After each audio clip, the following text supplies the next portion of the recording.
Hello friends, hi అండి. Welcome back to my channel. నా channel పేరు Anitha style vlogs and cooking channel అండి. నా ఛానల్ అయితే ఫస్ట్ టైం చూసినా ప్లీజ్ సబ్స్క్రైబ్ చేసుకోండి, అలానే పక్కన బెల్ ఐకాన్ క్లిక్ చేయండి. ఈరోజు నేను దొడ్డుకుమ చేసి చూపిస్తున్నానండి.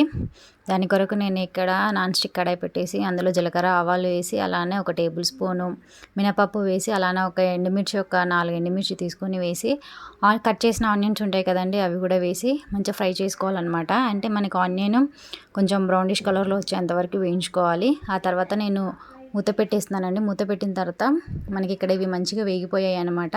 అయితే నేను ఉప్మాలోకి క్యారెట్ గిట్లా కట్ చేసి పెట్టాను కదండి, క్యారెట్ గిట్లా వేసేస్తున్నాను. ఇది కూడా ఒక 2 మినిట్స్ కుక్ చేసుకోవాలి. నేను ఇక్కడ ఒక 1 టేబుల్ స్పూన్ అల్లం వెల్లుల్లి పేస్ట్ వేస్తున్నాను అనమాట. ఒక 2 మినిట్స్ మంచిగా ఫ్రై అవ్వనివ్వాలి, అల్లం పచ్చివాసన పోయేంత వరకు.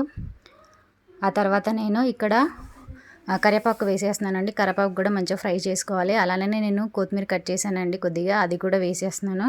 వేసి మంచిగా ఫ్రై చేసుకోవాలన్నమాట.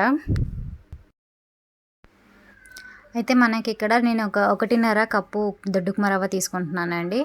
ఆ ఉప్మా రవ్వ వేస్తున్నాను కదా, దానికి సరిపడా వాటర్ కూడా మనము 3 కప్స్ వాటర్ తీసుకుంటే సరిపోతుందన్నమాట. అయితే నేను ఇక్కడ ఉప్మాని ఒక 5 మినిట్స్ మంచిగా కొంచెం పచ్చివాసన పోయేంత వరకు ఉప్మాను ఒక మంచి 5 మినిట్స్ వేయించుకోవాలి. ఇక్కడ వేయించుకున్న తర్వాత నేను ఇక్కడ 1.5 కప్పు ఉప్మా రవ్వ తీసుకున్నాను కాబట్టి 3 గ్లాసెస్ వాటర్ వేస్తున్నాను అనమాట. మనకి కరెక్ట్గా సరిపోతుందండి ఇక్కడ ఈ ఉప్మాకి.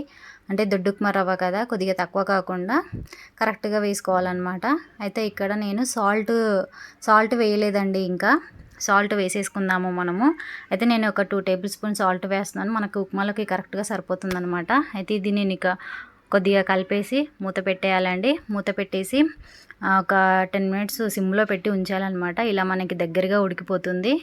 ఆ తర్వాత ఒకసారి కలిపేసుకున్న తర్వాత మళ్ళీ ఇంకొక 2 మినిట్స్ మనము మూత పెట్టి ఉంచాలన్నమాట. మంచిగా ఒకసారి కలిపేసుకోవాలండి.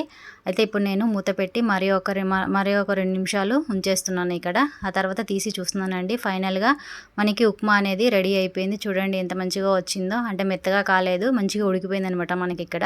నా ఛానల్ అయితే ఫస్ట్ టైం చూసినా ప్లీజ్ సబ్స్క్రైబ్ చేసుకోండి.